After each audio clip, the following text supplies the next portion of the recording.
Hey guys, welcome back to my channel.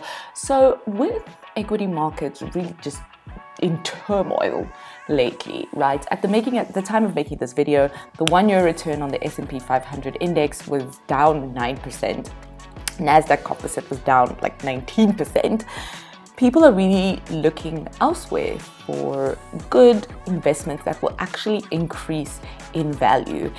And luxury handbags seem to be just the thing. With Chanel prices increasing north of 25% in the space of months, people are really looking at luxury handbags as a real source of investment. Now, some people have known this for a long time, but it seems to be becoming way more mainstream. And so I thought, let's look at the 5 things you should be looking at if you're looking to buy a bag as an investment. These are 5 things. Hey guys, that will welcome back to my that channel. That specific bag if you're like me, should you make enjoy a all good things return luxe in life future. and you want to So, know more. if you're interested, on this channel, I check out share this all you video. need to know about luxury items, all in the hopes that you're a little bit more informed as you decide what to add to your closet next. Perhaps you learn about how best to look after your precious babies, or you just simply sound super clued up chatting to your essay on your next trip to the boutique. If any of that interests you, keep listening, like, share, and subscribe to join the smart luxury fam. At the end of this video, I've included a bonus tip number 6 to ensure that your bag stores its value. So watch till the end. Okay, so the first thing we should look at, which is actually really easy to look at these days just because of the way these brands have been going at it, is price increases, right? Price increases are kind of just a really simple way to identify if a bag is a good investment. Number 1, if the brand is increasing the price of this specific bag consistently, it means that they're picking up that there's a lot of demand for this bag and that people would actually be willing to pay more than what they've listed it for, right? We've seen it with Louis Vuitton and the mini pochette accessoire. The mini pochette accessoire had the largest price increase at the last Louis Vuitton increase. Check out my video on Louis Vuitton's 2022 price increases. But you know, you think to yourself, okay, why this little bag in particular? Well, if you go on YouTube, you'll actually see that when people review this bag, they constantly mention that it is extremely versatile. So it's a small little pouch that can be a bit of a catch-all, but it fits a regular sized iPhone, okay? Secondly, it has this really cute chain on that you can take off and you can use it as a wristlet. You can add a crossbody thing and makes it a little bag. So there's lots of ways to wear this bag. And so Louis Vuitton has realized, actually, this bag is not just a little SLG. It's a lot more than that. And for that reason, people should be willing to pay more for this. They also did the same thing with their multi-pochette accessoire. They've really been increasing the price of that, I think, as they started to realize we are giving people 3 bags here. Does that make sense? Maybe they should pay more. Now, the reason that a price increase on your bags is good from an investment perspective, well, let's use an example. So say you bought the multi-pochette accessoire, no, not the multi-pochette. Let's say you bought the mini pochette accessoire from Louis Vuitton. And at the time, that set you back $500. Great. So you bought this thing for $500. You use it. You don't bash it or something, but you basically use it. In a year's time, Louis Vuitton has gone and increased the price of that mini pochette to $745. Now, even though yours is used, you want to take it to the secondhand market and sell it, right? Because it's used, you're like, okay, I'm going to sell it for less than retail. But you could sell it for $600, which is technically less than retail, but it's still more than what you paid. So in terms of your investment, you've gotten more than 100% of the price that you paid back. So price increases are a good indication of which bags will make good investments, and they're just a really good way to kind of make sure that you'll get close to, if not more than 100% of your cost back. So if we look at the brands that have been having a lot of price increases, Chanel, the Louis Vuitton, they've been having some significant ones. I just reviewed, I think there's YSL that's been having a few price increases, but not crazy. Hermes price increases have not been too insane. whose bags did I just review that had price increases? They were all like 9%. I can't remember. Maybe that was Chanel actually. I think that was Chanel. So yes, price increases are a good indication, first of all, of which bag and a good which bag to get for an investment, and then which bags will probably yield you 100% or close to 100% of your cost back. The second element we can look into is limited supply.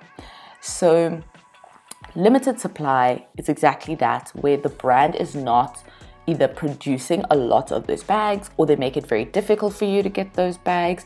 As soon as there's a lot more demand than there is supply, the price of your bag is going to increase, right? This is basic economics. So when we look at how you can look at things that have limited supply, so Hermes, for instance, they make you jump through hoops of notes because their bags are sort of handmade, and so there is a limited supply of those bags. They tend to hold their value quite well.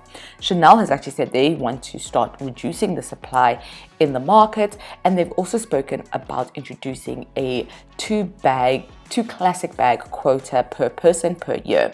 So that is a very clear effort to reduce the supply of their bags in the market. Louis Vuitton has actually said that they want to, or not said, the rumors are that they are reducing the amount of monogram canvas bags out in public. So, if you have access to that information, then okay, a monogram bag should be worth a little bit more in future than a, Damier Ebene or Damier Zur bag, or maybe even like a leather bag, because they're trying to push more leather bags. So definitely try look into the supply of that bag to understand. A really good example of a bag that is experiencing price increases and potentially limited supply is actually the pochette accessoire from Louis Vuitton. That bag has been increasing in price, and also with Louis Vuitton saying they want to reduce the number of monogram canvas bags. Put two and two together. If you buy the pochette accessoire in monogram, that should be worth quite a lot in future. The third item is whether the fashion house has discounts or deals or any kind of things like that. I mean, it kind of goes back to the price increase point. Like, if the fashion house is going to reduce the price on something or sell something for less, then how can you go and sell it for more, right? It actually makes it more accessible. And if we think about the theory or the practicality behind having a discount or something, you're trying to move things off your shelves, right? So that means actually the demand is not exceeding supply. They'll never need to discount a Birkin. Everybody wants that.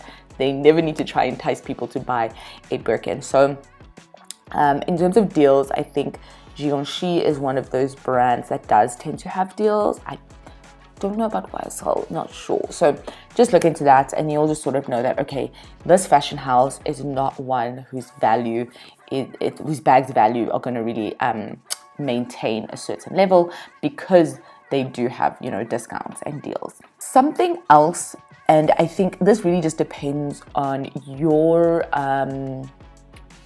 style of buying bags and using them in terms of investment purposes. It's about the durability of the bag, right? So if you're going to buy a bag for investment and you are literally just going to leave it on the shelf or leave it in the box and wait for it to increase in value, then maybe durability isn't really a consideration for you. But if you're a person who's like, listen, I like this bag, I actually want to use it. I just also want to make sure that it is worth more in future, so that if I do need to sell it or I do want to sell it, like I can get a significant amount of my money back. Then durability becomes really, really important, because if it's a really dainty type bag, maybe it's lambskin, or maybe it's even just that vachetta leather from Louis Vuitton that does sort of patina or does show, droplets.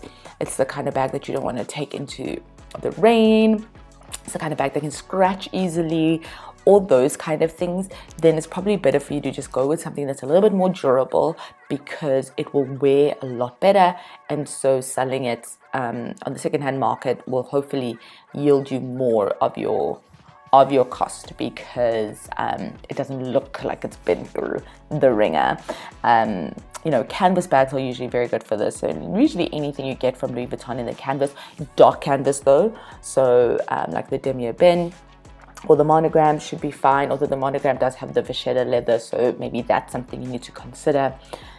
Color transfer is something you can consider. So durability is not just the type of material, but even the color. If you're going for a light bag, then you need to be aware that you could have color transfer on the bag, which will reduce the value. So yeah. The last thing you should consider is classic styles. I think it's very clear which bags just stand the test of time. So, you know, right now, one bag that's doing very well is the Mini Jody from Bottega Veneta. But Bottega Veneta is very much a trendy brand, and so I can't say 100% that that bag is going to withhold its value in 10 years time, right? But things like the classic flap, the Birkin, the Kelly, Never Full from Louis Vuitton, even the Pochette accessoire, it's such a classic shape, you know, that sort of under the shoulder, cute little bag, you know, hobo bag style, Prada re-edition type of shape, I think is so classic. So yeah, that's something to consider. And I think just as a bonus little tip, don't personalize your bag. When you personalize your bag, you immediately reduce the resale value.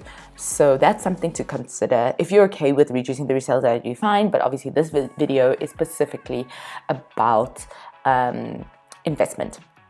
So by personalizing your bag, obviously it makes it really difficult to sell it again on the secondhand market, because now those are very specific initials or something like that.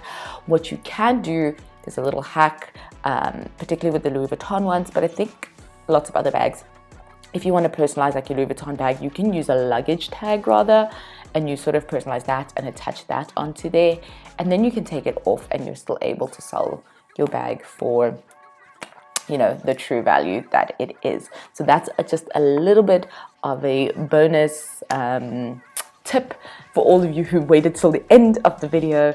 I hope this video was really helpful. I think it's incredible that, you know, that bags have increased in value so significantly. They really are becoming an alternative investment class, which is so wild. Let me know what you think, and in the comments below, let me know which bags you think are actually going to hold their value significantly, and we can come back to this video in like 10 years time and see what happened to the prices of these bags. So yeah, let's do that. Anyway guys, I hope you enjoyed this video. Please subscribe if you did, and I will see you on the next one.